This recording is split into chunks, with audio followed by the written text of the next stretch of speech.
Hey everyone, welcome back for another deep dive. Today we're going to be talking about something pretty interesting. The connection between yoga and financial freedom. Okay. You sent over this blog post by Cao Nguyen, who is a scientist and a yoga instructor. And she really dives into this whole concept. I mean, it's not your typical financial advice column. It's definitely not typical. Yeah. I was struck by how Nguyen redefines financial freedom. It's not just about accumulating wealth. Right. It's about time choices and living a life that's aligned with your purpose. Yeah, it's so true. It really challenges that whole idea that more money equals happiness. Yeah. And you know what I thought was really cool? She makes this point for both scientists and yogis. Yeah. Which is an interesting combination. I thought that was interesting too. It really highlights how no matter what you do for a living, financial security can free your mind up for other things. Absolutely. Imagine having the financial stability to devote more time to research or to deepen your yoga practice. That's the freedom Nguyen is talking about. Yeah, it definitely makes you think what would I prioritize if money wasn't a constant worry? What dreams would I chase? And I'll tell you what, I'd finally have the time to write that sci-fi novel I've been putting off. That's awesome. Yeah, right? So many people put their aspirations on hold because of financial constraints. So Nguyen's approach is really about breaking free from those limitations and designing a life you truly love. Okay, so let's get practical. Yeah. How do we actually achieve this kind of freedom? Because Nguyen outlines 3 key areas: smart investing, mindful saving, and boosting income. Right. Now, on the surface, that might sound like standard financial advice, but she takes it a step further. Yeah, exactly. Let's start with smart investing. Nguyen goes beyond just saying to invest in whatever's popular. Right. She advocates for understanding your options like stocks, bonds, real estate. She even talks about ETFs, which are basically a basket of stocks to help diversify your portfolio. The key is to find what matches your risk tolerance and financial goals. It's almost like choosing the right yoga pose for your body. You have to find what works best for you. Yeah, that's a great analogy. Right. So now let's talk about mindful saving. Mindful saving isn't about being cheap. It's about making a budget that reflects what you value. It's about knowing where your money goes and making a conscious choice to spend less on things that don't really matter to you. Okay. Maybe it's cutting back on takeout coffee or those subscriptions you barely use. Right. Then you can use that money for the things that do matter, like your passions or your long-term goals. So it's less about deprivation and more about making intentional choices that really support your well-being. Exactly. It's all about being mindful of your spending and aligning it with your values and goals. And then finally, we have boosting income. Now, this isn't just about working harder at your current job. Nguyen encourages people to explore side hustles or freelance opportunities that use their existing skills. Yeah, and she also talks about negotiating a higher salary. Yes. Which could be a really effective way to increase your income without working more hours. Right. And we can't forget about passive income streams. Nguyen mentions things like creating online courses or writing ebooks, especially if you have expertise in a specific area. So many possibilities. Yeah. This is where things get really interesting, because Nguyen argues that good physical and mental health, often boosted by yoga, directly impacts financial success. It's where these two seemingly separate worlds collide. It might sound surprising at first, Yeah. but it makes sense when you think about it. Trying to manage your finances when you're stressed or exhausted is a recipe for disaster. Totally. Yoga can help with that by boosting your energy levels and reducing stress through mindfulness. It's like yoga provides that mental clarity and focus you need to make sound financial decisions. Exactly.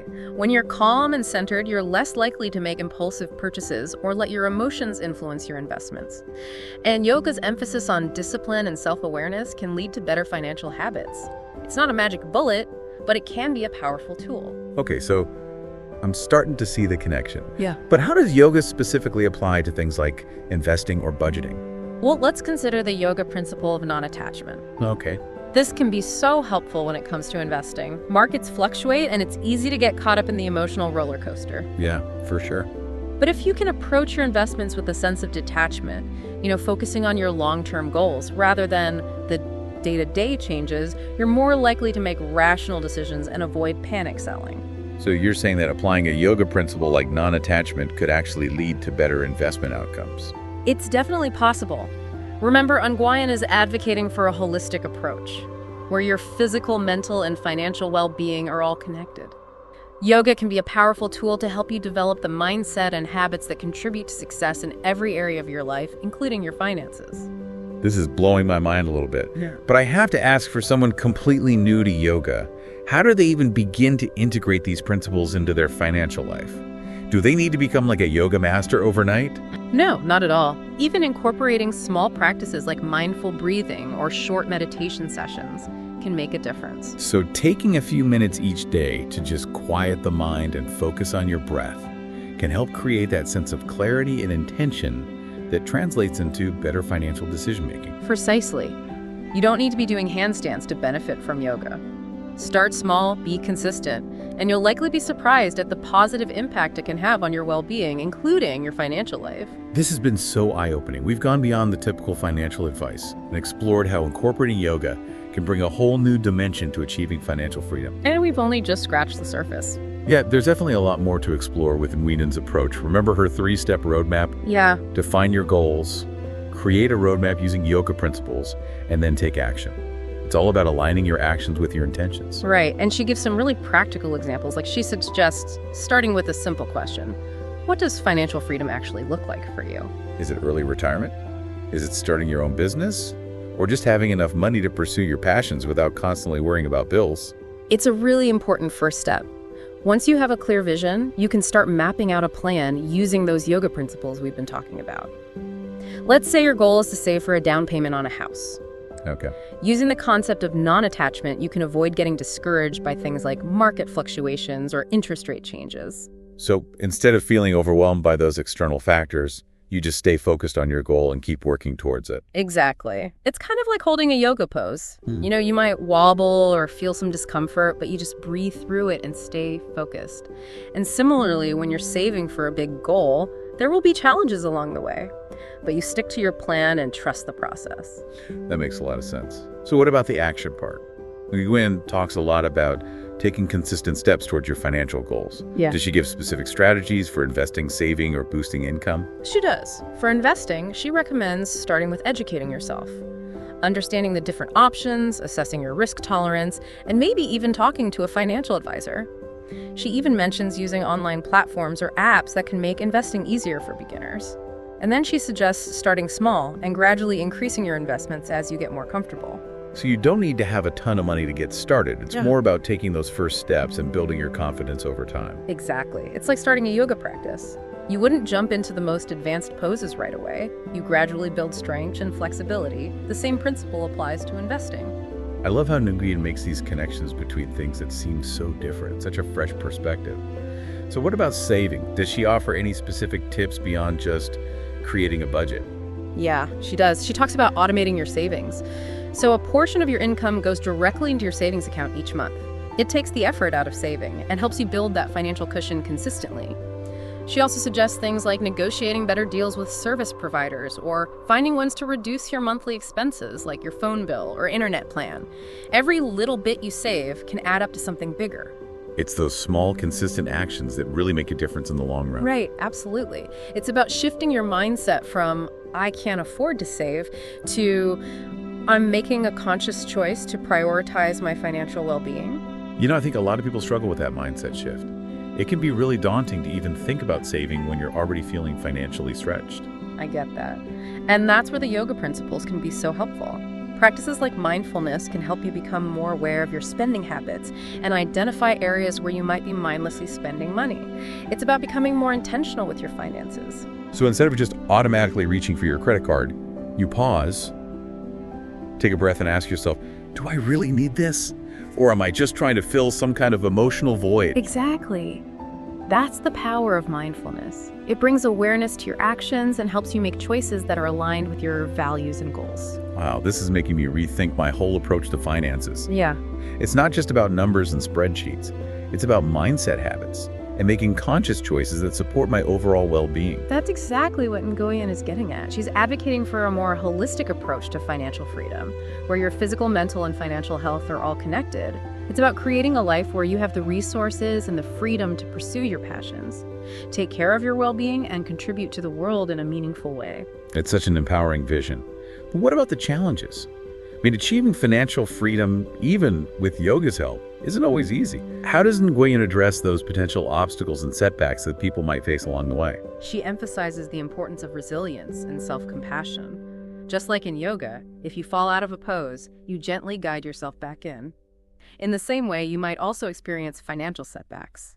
It's about learning from those experiences, adjusting your approach if needed, and not letting temporary challenges completely derail your long-term goals. So it's about embracing that yoga principle of accepting imperfections and approaching challenges with a sense of kindness towards yourself. Exactly. It's not about being perfect, it's about progress. Every step you take toward aligning your finances with your values and goals is a step in the right direction. This has been such an insightful conversation. Nguyen's approach is so refreshing, and I love how she combines those yoga principles with practical financial advice. It's not just about getting rich, it's about creating a life of purpose and fulfillment. I agree. It's a powerful reminder that financial freedom is possible for anyone who's willing to take a holistic approach and develop the right mindset. It's definitely given me a lot to think about and some concrete steps I can start taking in my own life. Now, before we move on, I want to circle back to Nguyen's 3-step roadmap one more time, just to make sure we've covered everything. Could you walk us through those steps again? Sure. The first step is defining your vision of financial freedom. What does it look like for you? What are your goals and aspirations? So it's about getting clear on what you're actually working towards, both financially and in terms of your overall life goals. Right. The second step is creating a roadmap using yoga principles. This means breaking down your larger goals into smaller, actionable steps and approaching those steps with mindfulness, intention, and a sense of non-attachment to the outcome. So basically, you're applying those yoga principles to your financial planning process, bringing a sense of calm and focus to what can often be a really stressful and overwhelming area of life. Exactly. And then the third step is to consistently take action, remembering to celebrate your progress along the way and approaching any setbacks with resilience and self-compassion. So it's about putting those plans into motion, making those investments, setting up those saving systems, and approaching your financial decisions with that newfound clarity and intention. Precisely. And remember, this is a journey, not a race. It's about making consistent progress, adjusting your approach as needed, and enjoying the process of creating a life that's truly aligned with your values and aspirations. This has been such a fascinating deep dive. I feel like I have a whole new understanding of what financial freedom could look like. Yeah, me too. Nguyen's approach is so unique, and it really makes you think. It's not just about the money, it's about creating a life that truly reflects what's important to you. And the way she connects those yoga principles to actual financial advice is brilliant. It's not about becoming a yoga expert or anything like that. It's about bringing those principles of mindfulness, intention, and self-compassion into your financial journey. It's about approaching your finances with that same calmness and clarity that you might find on your yoga mat.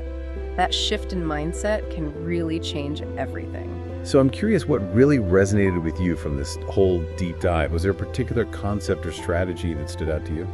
Honestly, the whole idea of incorporating yoga principles into financial decision-making was really eye-opening for me. I can definitely see how practices like mindful breathing or meditation could help with things like reducing impulsive spending or that anxiety that often comes with dealing with money. I totally agree. For me, it was the idea of non-attachment applied to investing. It's so easy to get caught up in all the ups and downs of the market. But if you can approach your investments with a long-term perspective and not get too attached to those short-term fluctuations, it can lead to much more rational decision-making. That's a really valuable takeaway. It's about focusing on the big picture instead of getting caught up in every little bump along the way. And I think that mindset can be applied to so many different areas of life, not just finances. Absolutely. It's about finding that balance between working towards your goals and accepting that things won't always go exactly as planned. And that's where those yoga principles of resilience and self-compassion become so important. Right. It's about giving yourself permission to make mistakes, learning from them, and just keeping moving forward. Financial freedom isn't a destination, it's a continuous journey. So as we wrap up this deep dive, what's one key takeaway you hope our listeners will remember? I hope they remember that achieving financial freedom isn't just about following a set of rules or strategies. It's about cultivating a mindset that empowers you to make conscious choices that align with your values and ultimately create a life of purpose and fulfillment. That's such a great way to put it. And remember, everyone incorporating practices like yoga or mindfulness into your routine doesn't have to be a huge, overwhelming change. Even small, consistent steps can make a significant difference in how you approach your finances and your life in general. It's all about finding what works for you and incorporating it into your daily life in a way that feels sustainable and enjoyable. So as you continue on your journey toward financial freedom, remember to breathe, stay present, and approach your goals with intention and clarity. And don't forget to celebrate all those wins along the way. Exactly. Every step forward deserves to be celebrated. Thank you so much for joining us on this deep dive into the world of yoga and financial freedom. We'll see you next time for another exploration of intriguing ideas and insights.